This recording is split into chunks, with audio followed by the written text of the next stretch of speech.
บายดีเมื่อนี้ทางห้านกำลังมารีวิวปืนอีกเนาะโอเคใครสนใจสามารถติดต่อมาได้ทางWhatsApp Line แล้วก็ Facebook เนาะเมื่อนี้สิมารีวิวปืน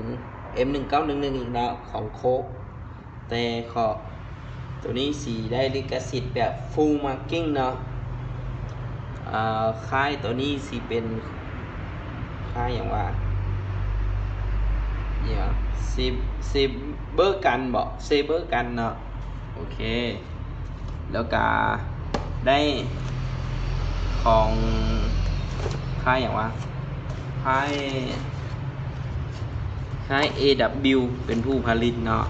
เป็นปืน CO2 เนาะตัวนี้โอเค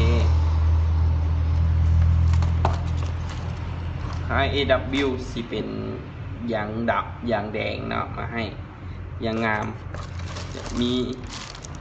แม็ก1 แม็กแล้วก็กุญแจไว้ขันแก๊ส CO2 เนาะโอเคตบแล้วก็ปืน1 บอกเนาะตัวนี้เป็นปืนไต้หวันเนาะโอเค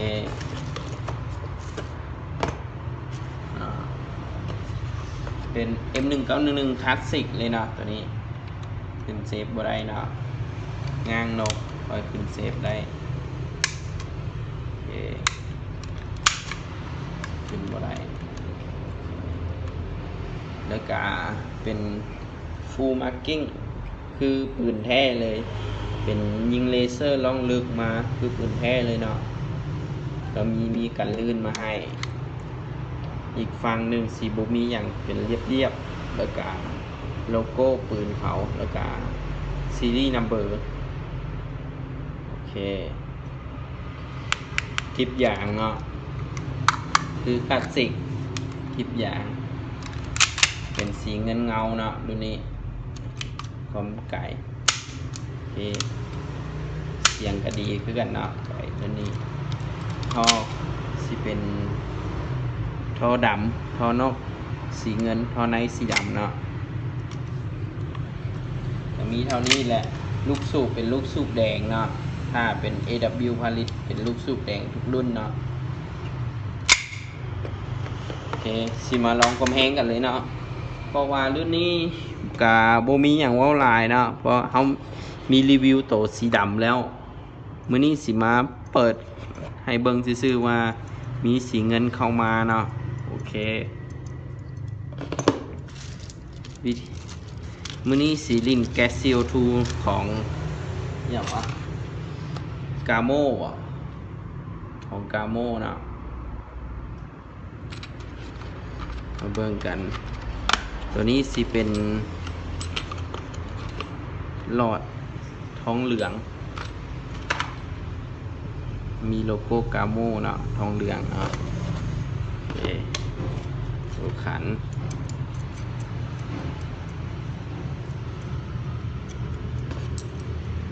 แล้วก็วางให้ตรงเนาะโอเคแล้วก็หมุนเข้าไป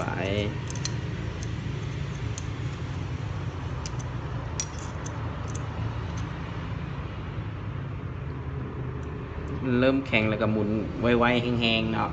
ให้มันโบหัวแกะออกมาเนาะโอเคแน่นแล้วเนาะโอเคสีมาเบิ่งคอมแห้งกันว่าสีได้เท่าใดเนาะรุ่นนี้ลืมใส่ลูกตัวนี้สีเติมลูกข้างเนาะเอาโอ้บ่ได้เติมลูกข้างซ้ำสีเติมหน้าปากแม็กมีตัวนี้มาช่วยเนาะ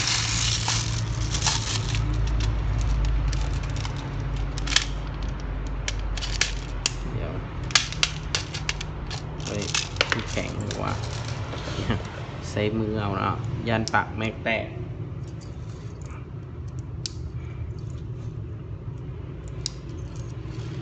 แต่แม็กคลาสสิกเลยแต่ความแห้งกับได้เรื่องอยู่เนาะตัวนี้แต่เจ้าเคมมาว่าได้400 บวกสิมาลองเบิ่งว่าสิได้400คือเขาว่าบ่ พอแก๊ส CO2 กับ400กับน่าจะมีอยู่แล้วเนาะแต่เราสิมาลองกดตัวจริงกันเนาะเขามีอีกรุ่นหนึ่งมันแหงโคตรเลยบูมีบอลรีวิวเนาะเสียงกระดังโอเคนี่เนาะมาเบิ่งความแหงปืนกันเนาะ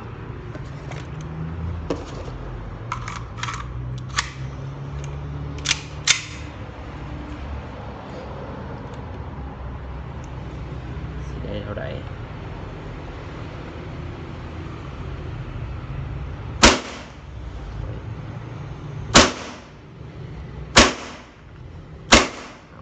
วัดบ่ได้400โอเคตามเขาว่า400แล้ว